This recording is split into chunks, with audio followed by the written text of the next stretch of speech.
வீட்டில் வந்து ஒரு ஹஸ்பண்ட் ஒய்ஃப் வந்து சண்டை போடுறதுக்கு கூட பெரியவங்க இருக்கிறாங்கன்னு பார்த்து பையா பேசுவாங்க. எதுக்கு எடுத்தாலும் எரிச்சல் பட மாட்டாங்க, சண்டை போட மாட்டாங்க. ஏன்னா மரியாதை நிமித்தம் நம்ம அம்மா இருக்காங்க, நம்ம மாமனார் மாமியார் இருக்காங்க அப்படின்னு அங்கே வந்து சண்டைகள் கூட குறைவாக தான் நடக்கும். அதே மாதிரி வந்து என்னென்னா நமக்கு தெரியாத ஒரு விஷயங்களை நம்ம அவங்கக்கிட்ட கேட்டு தெரிஞ்சுக்கலாம். எனக்கு ஒரு தங்கை மக்கா. அப்படியா? தங்கச்சி என்ன பண்ணிக்கிட்டு இருக்காங்க சஞ்சய்?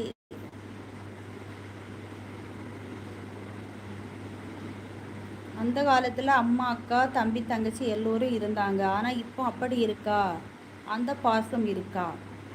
எல்லாமே இப்போ சுயநலமாக தான் மக்கா இருக்குது கவிதா. நான் இல்லைன்னு நான் சொல்லலை. இருந்தாலும் என்னுடைய ஒரே ஒரு கேள்வி, வயதான பெற்றோர்களை யார் பார்க்குறது?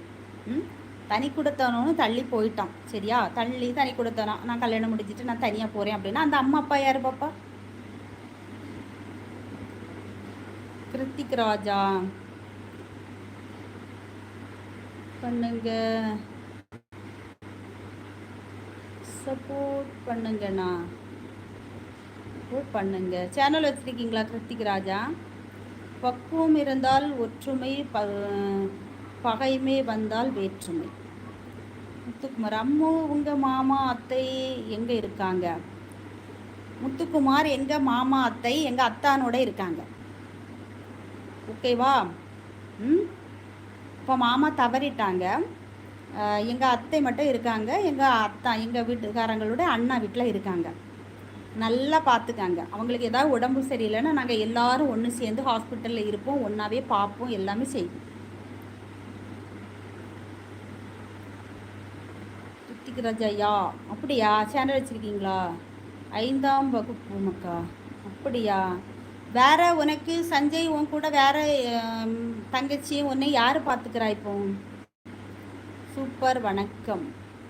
அப்படியா ரித்திக் ராஜா, வணக்கம் சொல்கிறீங்களா? சேனல் இருக்கா? நம்ம ஷார்ட்ஸ் வீடியோவில் ஒரு கமெண்ட் போடுங்க, ஓகேவா? அக்கா நீங்கள் பேசுகிறது எல்லாமே தப்பு தான், அவங்க அனாதை ஆசிரமத்தில் சேர்க்கணும். விட்டி கவிதா, நான் இதை உங்ககிட்ட எதிர்பார்க்கவே இல்லை. நான் கோபமாக போகிறேன். கோபமாக போறியா?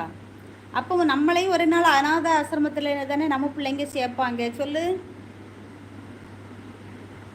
கவிதா. நான் வந்து உன்னை என் சகோதரியாக நினச்சி பேசிக்கிட்டு இருந்தேன், நீ சொல்லு. அவங்க தனி கொடுத்தன வந்தாச்சு, அப்போ அவங்கள யார் பாப்பான்னு சொன்னால் அவங்கள அனாதை ஆசிரமத்தில் சேர்க்கணும். அப்போ நம்ம பிள்ளைங்க வளர்ந்த பிறகு நம்மளை எங்கே கொண்டு சேர்ப்பாங்க, சொல்லு. கூட்டு குடும்பம் ஜாலி, தனியாக போனால் காளி. ஆல்வெல்டு இங்கே பாரு கவிதா தங்கச்சி என்ன பேசுகிறாங்கன்னு. நான் கோபமாக போகிறேனா? இதில் கோபடைக்கு என்ன இருக்குது? இன்னைக்கு நம்ம வந்து இளமையாக இருக்கும், நம்ம அம்மா அப்பாவை நம்ம மாமனார் மாமியாரை கொண்டு அனாத ஆசிரமத்தை சேர்த்துருவோம், ஓகே.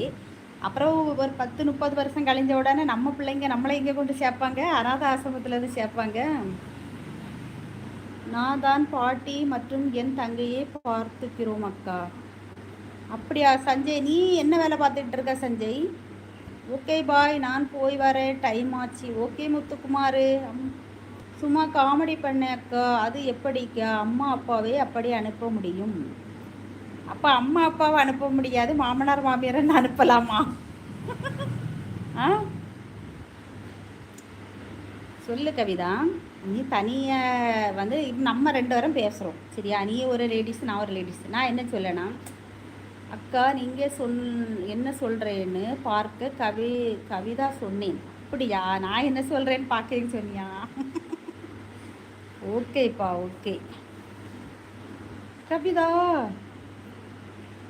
கமெண்டு போட்டாச்சு, ஓகேப்பா. கமெண்ட் போட்டுட்டிங்களா? ஓகே ஓகே, பார்த்துக்கிறேன், சரியா? அக்கா நான் சும்மா சொன்னேன் அக்கா, நீங்கள் என்ன சொல்கிறீங்கன்னு பார்க்கணும், அதனால தான் சொன்னேன். அப்படியா கவிதா? ஆனால் கவிதா வந்து இதில் வந்து நிறைய பேருக்கு புரிஞ்சிக்கவே முடியவில்லை. நிறைய பேர் எப்படின்னா, காலேஜ் போய் கொண்டு பார்ட் டைம் ஜாப் பார்க்குறேன் மக்கா. அப்படியா சஞ்சய்? ஓகேப்பா. வாழ்க்கையில் நீ சின்ன வயசுலேயே இவ்வளோ கஷ்டத்தெல்லாம் பார்த்துருக்க, ஒரு நல்ல ஒழுக்கமான பயலாட்டு வளரணும். சரியா? நம்ம சொந்த பந்தங்கள்லாம் நம்பி நம்ம வாழ்க்கையை ஒரு